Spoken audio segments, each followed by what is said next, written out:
नवी मुंबईतील बांधकाम व्यावसायिक आणि भारतातील मोस्ट वॉन्टेड ड्रग सिंडिकेटचे प्रमुख नवीन चिचकर यांचे वडील गुरुनाथ चिचकर यांनी आपल्या राहत्या घरी टोकाचं पाऊल उचलत आपली जीवनयात्रा संपवली।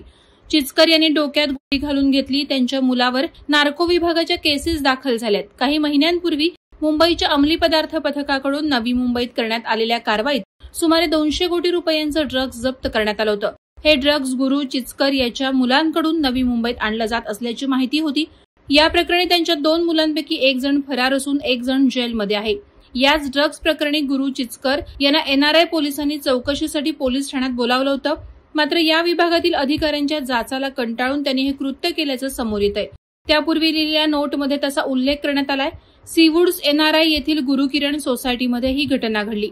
नवी मुंबई पोलीस सूत्रांनी दिलेल्या माहितीनुसार गुरु चिचकर यांनी स्वतःच्या बंदुकीतून गोळी झाडली। त्यापूर्वी त्यांनी एक नोटही लिहून ठेवली होती, जी पोलिसांनी घटनास्थळावरून जप्त केली आहे। पोलिसांनी दिलेल्या माहितीनुसार गुरु चिचकर यांचा मुलगा नवीन चिचकर भारतातील मोस्ट वॉन्टेड ड्रग सिंडिकेटचा प्रमुख असून तो सध्या देश सोडून पळून गेलाय। तो एनसीबीला अनेक गुन्ह्यांमध्ये वॉन्टेड आरोपी आहे।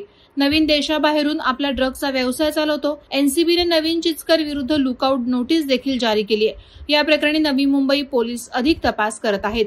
पुलिस स्टेशन में एक चिचकर नाम के व्यक्ति ने 9 बजे के करीब आके इन्फॉर्म किया कि उनके चाचा गुरुनाथ चिचकर जो एनआरआई पुलिस स्टेशन के पीछे ही रहते हैं, उन्होंने पिस्टल से खुद की गोली झाड़ के की है।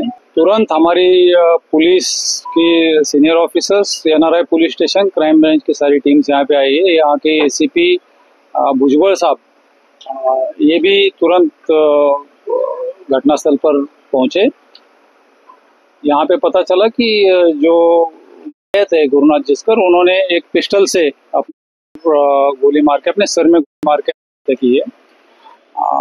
वो जो गोली है 9mm है, उसका कोई लाइसेंस नहीं है वो पिस्टल का उनके पास।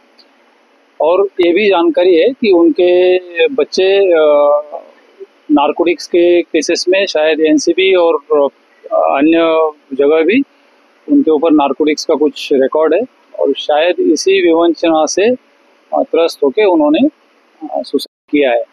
फिलहाल उनकी जो बॉडी को पोस्टमार्टम के लिए भेजी गई है और हमने एक एडीआर रजिस्टर करके उसकी जांच शुरू की है।